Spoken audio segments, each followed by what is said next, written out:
Matibay na tindigan labanan. Di ba? Oh.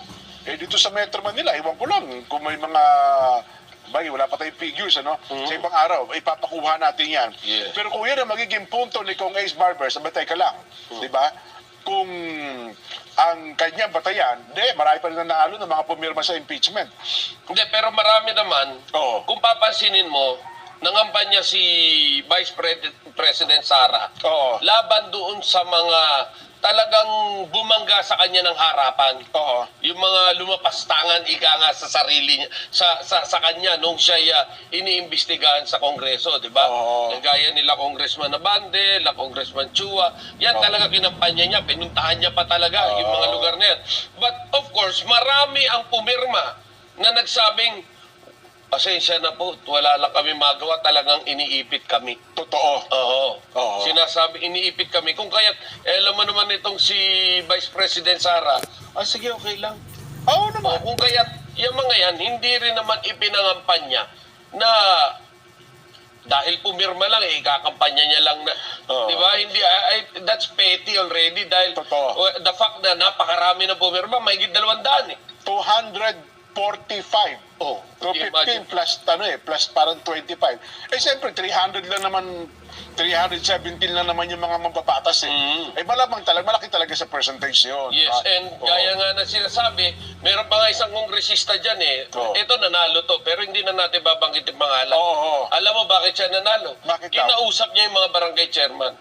Okay. Alam niyo naman na pera-pera lang to, Oo. no? At Totoo. kahit naman tumakbo si Sara sa 2028, mananalo naman.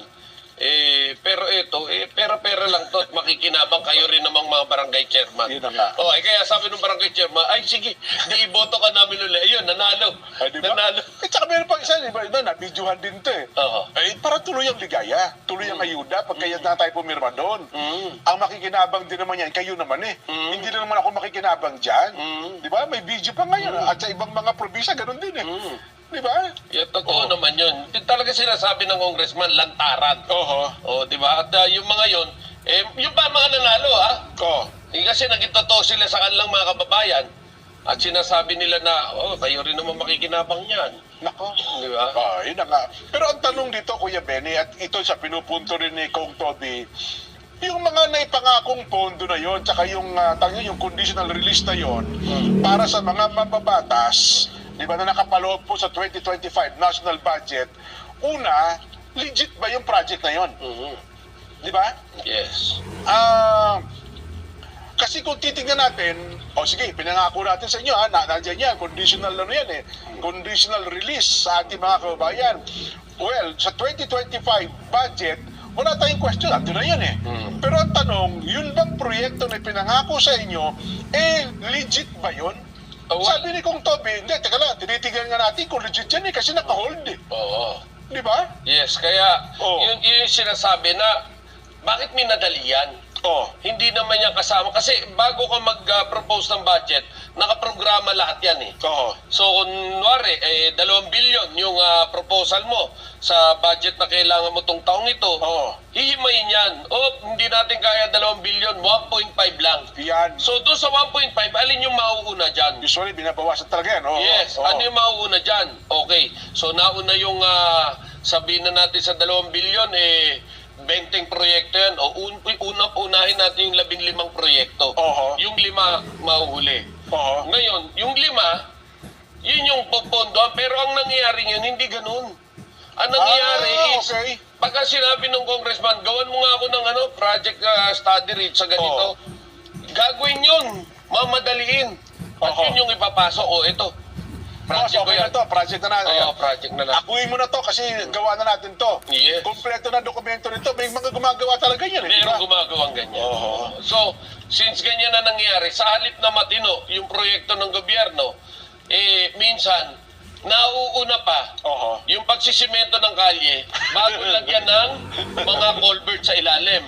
So, matapos isimentohin yung kalye sa ibabaw, at ngayon, may pondo na para doon sa lagusan ng tubig baha.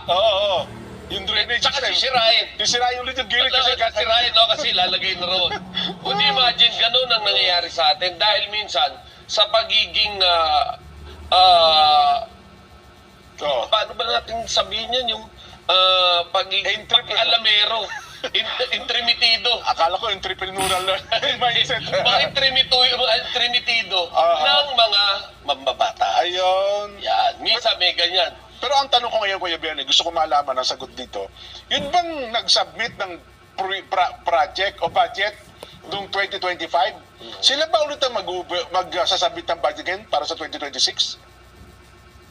What do you mean? Hindi, kasi di ba meron na gumawa ng 2025 budget? Yes. Sila na, yung mga Yes. gumawa ng nakaraan. Yeah.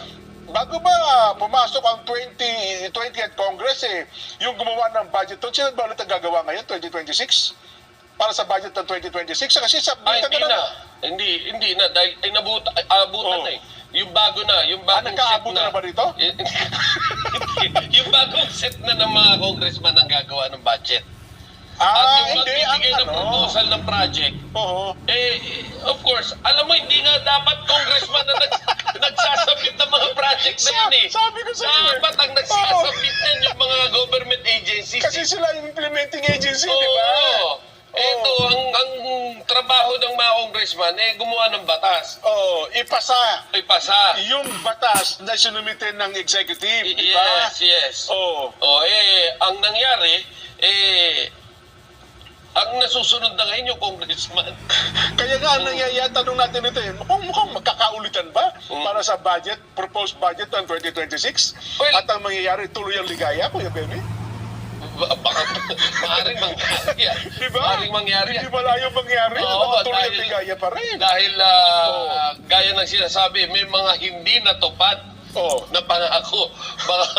Baka yung mga nanalo, Oo. to be continued. Nako. Oo. Ay, di ba? Kaya ako, hindi mo maaari sa isipan ng tao yan. Baka yun sila pa rin ang yung gumawa ng budget para sa 2025, baka sila din ang gumawa ng budget para sa yung proposed budget para sa 2026. At ang mangyayari, ang resulta niyan, mukhang tuloy ang ligaya, pare ko. Hindi kaya ganon? Pwede. Di ba? Oo. Maaari. Pero, again, unti-unti nakikita natin yun na namumulat na yung taong bayan sa nangyayari. Tingnan nyo, sa election process, namumulat na ang taong bayan. Oo. Sana naman, pagkarating doon sa mga budget na yan, at yung sa mga project, yung mga deliberation na yan, mamulat din yung taong bayan. Kapag nakita nila isang bagay, gaya yan, yung flood control, di ba? 500 yan nationwide at merong budget na 100,000,000 din, ano ha? Billion Ang 5,000 proyekto pala yan, so billion yan. 500 billion pesos Oo. na hindi pa nalaman kung saan hinanap